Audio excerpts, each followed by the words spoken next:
Последните няколко десетилетия започнах често да боледувам от херпесни инфекции. Слава Богу, херпес симплекс. Този, който излиза обикновено на устата. Мене често ме спохожда и в носа. Виждаме го по устните и по кожата на другите. И започнах да мисля какви възможни решения има, за да мога да не страдам толкова от това много болезнено и неприятно състояние. И решението дойде под формата на инфлуцит.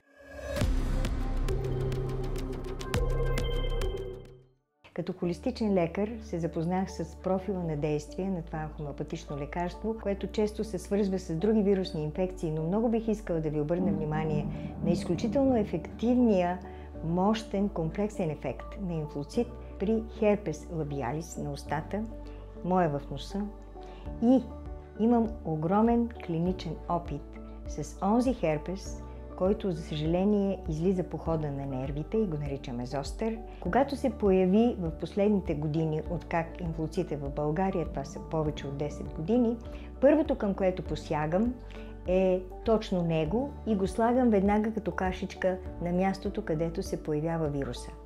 Ще са ви нужни само няколко апликации. Гарантирам, че до 2-3 дни вируса завяхва, вирусната инфекция завяхва, херпеса изчезва и няма това дълго разраняване и мъчителни симптоми по няколко седмици, от които аз съм страдала.